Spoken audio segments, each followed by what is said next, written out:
इस सेशन में आपका हार्दिक स्वागत है। अभिनंदन फ्रेंड्स, यदि आप भी किसी कंपनी ऑफिस या फिर किसी भी ऑर्गेनाइजेशन में काम करते हैं और आपका भी पीएफ हर महीने डिडक्ट होता है, हर महीने कटता है, आपके पास भी एक यूएन अकाउंट नंबर है, तो फ्रेंड्स यह वीडियो आपके लिए काफ़ी ज़्यादा हेल्पफुल होने वाली है।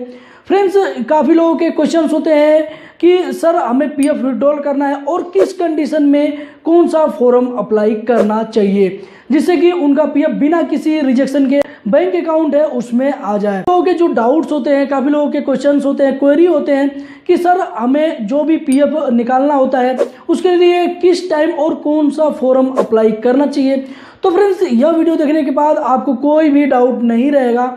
इसमें मोस्ट पॉपुलर फॉर्म्स के बारे में बात करेंगे जो कि आपको कभी भी जरूरत पड़ जाती है अपने पीएफ विड्रॉल को लेकर के, और उनके क्या क्या कंडीशंस होते हैं फॉर्म भरने के, इस पे भी हम बात करने वाले हैं। जो कि कई सारी कंपनियों में काम कर चुके हैं और वो लोग अपनी कंपनी छोड़ चुके हैं, उसमें अब काम नहीं करते हैं, किसी नई कंपनी में काम कर रहे हैं।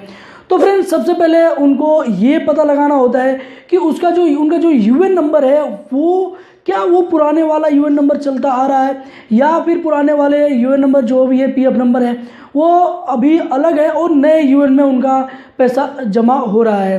तो देखिए, यदि आपका वो पुराना यूएन नंबर था, पहले कोई दूसरा यूएन नंबर था, तो इसके लिए आपको अपने यूएन नंबर में डेट ऑफ एग्जिट और डेट ऑफ ज्वाइनिंग अपडेट कराना होता है, और जो फॉर्म भरना होता है पैसे विड्रॉल के लिए वो फॉर्म नंबर 19 फिल करना होता है। तो यहाँ पे आपको ध्यान देने वाली बात है, फाइनल सेटलमेंट के लिए फॉर्म नंबर 19 होता है। अब काफ़ी लोग क्वेश्चंस करते हैं कि सर इसमें कंडीशन क्या होते हैं, कितने दिनों बाद हम इस फॉर्म को अप्लाई कर सकते हैं। तो देखिए, कंपनी छोड़ने के जब भी आप डेट ऑफ एग्जिट करवा लेते हैं उसके ठीक 2 महीने बाद ही इस फॉर्म को आप फिल कर सकते हैं। यदि उससे पहले आप फिल करते हैं तो एरर भी आएगा, अगर सबमिट हो भी गया तो आपका जो प्रोसेस है वो अंडर प्रोसेस ही रहेगा और आपका पैसा विड्रॉल नहीं होगा। तो इसके लिए जो शर्त है वो 2 महीने के बाद ही आपको पीएफ का क्लेम करना होता है। पीएफ इसके अलावा जो पेंशन का अमाउंट होता है वो किन किन लोगों के लिए एलिजिबल होता है, कौन कौन लोग अपना पेंशन का अमाउंट निकाल पाते हैं और कौन कौन से लोग अपना पेंशन अमाउंट नहीं निकाल पाएंगे। तो फ्रेंड्स, इसके लिए हमें पे जाना पड़ेगा। इसके लिए सबसे पहले हमें अपना पासबुक समझ लेना होगा। देखिए, हमारे जो पासबुक है उसमें 2 कॉलम होता है, एक डिपॉजिट्स का होता है और एक पेंशन अमाउंट का होता है। तो जो डिपॉजिट्स होता है उसमें आपका भी पीएफ का पैसा जमा होता है और आपके जो एम्प्लॉयर जमा करता है उसका भी कुछ शेयर जमा होता है। तो यहाँ पे आपका 12% और आपके एम्प्लॉयर का 3.67% जमा होता है, यानी टोटल 15.67% जमा होता है हर महीने। जैसा कि आपको मैसेज भी आता है, काफ़ी लोग क्वेश्चंस भी करते हैं कि सर मेरा पैसा तो इतना जमा हो रहा है, जब चेक कर रहे हैं पासबुक में तो इतना दिखा रहा है, लेकिन मैसेज कम का आ रहा है, कम पैसे का मैसेज आ रहा है। तो देखिए, वो आपको डिपॉजिट्स अमाउंट का केवल मैसेज आता है। आपके जो पेंशन अमाउंट जो जमा होता है 8.33%, उसका मैसेज नहीं आता है। अब फ्रेंड, जो 8.33% होता है ये ही आपका पेंशन अमाउंट होता है। इसको यदि आप निकालना चाहते हैं, काफ़ी लोग क्वेश्चन करते हैं कि सर फॉर्म नंबर 19 तो फिल कर दिया लेकिन पेंशन अमाउंट नहीं आया।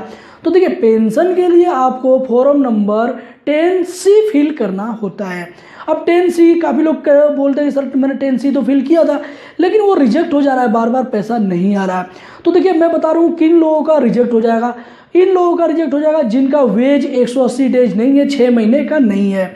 देखिए, पीएफ में पेंशन विड्रॉल यदि आप लेना चाहते हैं तो आपको कम से कम 180 डेज काम करना होता है। 180 डेज का जो आपका पैसा है वो पीएफ कंट्रीब्यूशन का पेंशन कंट्रीब्यूशन में जमा होना अनिवार्य है।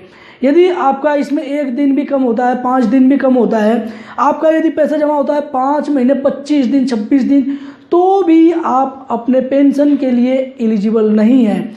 यदि आपका जो पैसा है पेंशन कंट्रीब्यूशन यदि 6 महीने से ज़्यादा हो जाता है तो ही आप एलिजिबल है।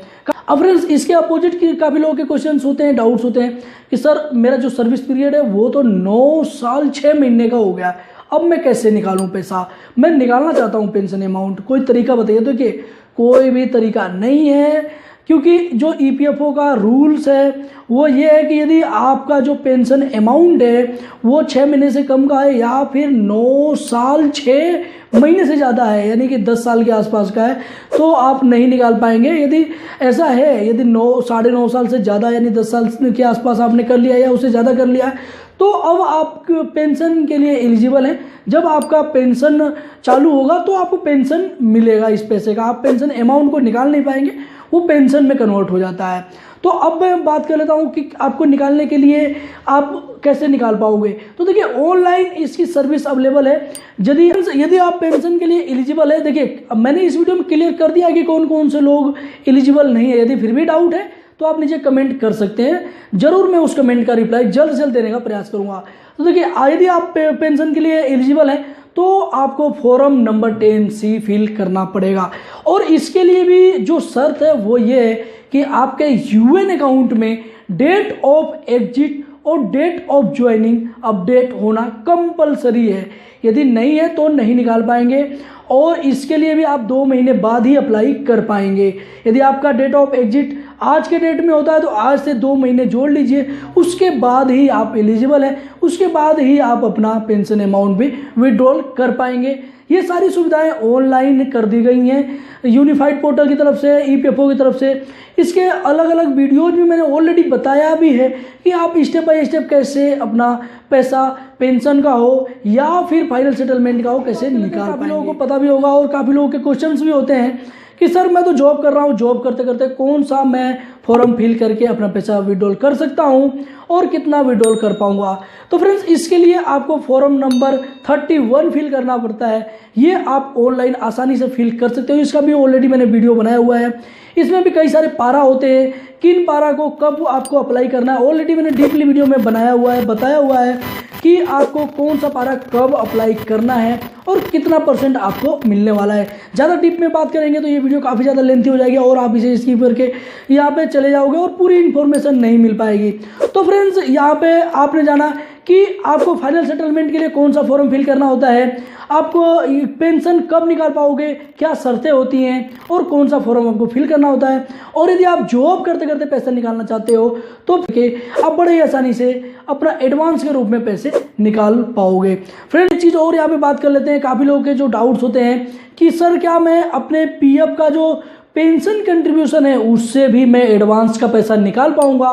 तो देखिए आप अभी तक तो कोई ऐसा रूल नहीं है ईपीएफओ की तरफ से कि आप जॉब करते करते अपने पेंशन के अमाउंट से एडवांस निकाल पाए। उन लोगों के लिए पॉसिबल है पेंशन से विड्रॉल करना जो पेंशनर्स हैं जिनका ऑलरेडी पेंशन अलाउ है, वो कैसे अपना पेंशन से भी एडवांस निकाल सकते हैं, कितने दिनों का निकाल सकते हैं, कितना पैसा निकाल सकते हैं। ऑलरेडी मैंने डीपली वीडियो बनाया हुआ है और लेटेस्ट अपडेट आया था उसी के दौरान मैंने ये समझाया भी था और वीडियो भी अपलोड किया हुआ था, आप चैनल में विजिट करके देख सकते हैं। यदि आप पेंशनर्स हैं तो आप अपने पेंशन अमाउंट से अपना एडवांस का पैसा निकाल सकते हैं, हालांकि आप जॉब करते करते अपने पेंशन से विड्रॉल नहीं कर पाएंगे। यह वीडियो आपके लिए काफ़ी ज़्यादा हेल्पफुल रहा होगा। फ्रेंड्स इस वीडियो के माध्यम से आप और क्या क्या जानना चाहते थे जो कि मैं इस वीडियो में कवर नहीं कर पाया, वो आप नीचे कमेंट बॉक्स में लिख सकते हैं, उसका रिप्लाई मैं जल्द जल्द देने का प्रयास करूँगा। फ्रेंड्स इससे रिलेटेड और भी ज़्यादा वीडियो देखने के लिए आप चैनल पर विजिट कर सकते हैं। इसी के साथ फिर मिलते हैं नेक्स्ट वीडियो में, तब तक के लिए जय हिंद जय भारत।